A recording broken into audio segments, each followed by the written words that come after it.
আমি জানতাম না ওই সুরক্ষিত জলের মধ্যে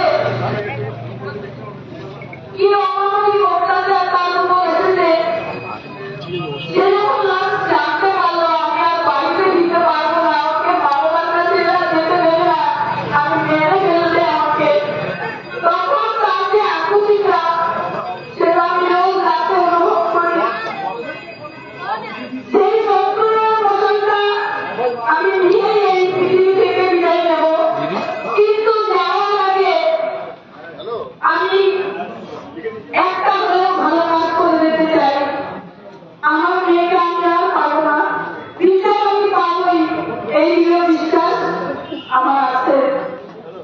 কিন্তু আমি চাই আমার মেয়ের সঙ্গে যে ঘটনা ঘটেছিল সেটা যেন আর কারোর সাথে না ঘটে।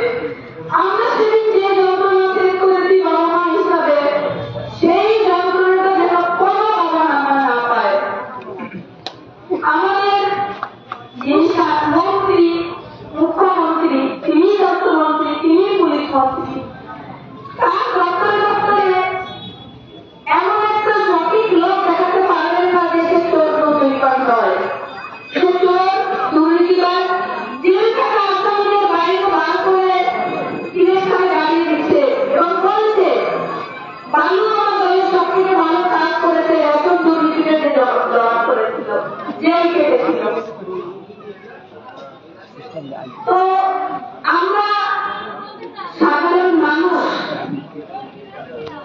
সচেতন নাগরিক হতে হবে, চেতনা জাগ্রত করতে হবে, ভয় ভেঙে সাহস বাড়াতে হবে এবং এই 14 তলা থেকে মুখ্যমন্ত্রীকে নামাতে হবে। না হলে আমাদের বাঁচার অধিকার থাকবে না। হয়তো 5 বছর উনি যদি থাকেন আমরা কেউ তো বেঁচে থাকবো না। আমার মতো শূন্যই হয়েছে, কিন্তু আমি পরবর্তী প্রজন্মের জন্য কিছু নিয়ে যেতে চাই। কারণ দুজনে ঘরে বসে যদি সারা কিলো মেয়ের জন্য কাজী মেয়ে আসছে আমাকে মা বলে ডাকে না, কিন্তু আমি একটা মেয়েকে হারিয়ে মনে করি সমস্ত পৃথিবীর ছেলে মেয়েরা আমার ছেলে মেয়ে, আমার সন্তান, তাই তাদের সুরক্ষা দায়ভার আমি যতটা পারবো নেব। আর এখানকার যিনি বিজেপি মনোনীত প্রার্থী পূর্ণিমা চক্রবর্তী, তাকে আপনারা বিপুল ভোটে জয়যুক্ত করবেন এবং মোদীজির হাত শক্ত করবেন। সারা বাংলায় পদ্মফুল ফুটবে এবং আমরা একটু ভয়মুক্ত সমাজ পরিবেশ পাবো। নমস্কার।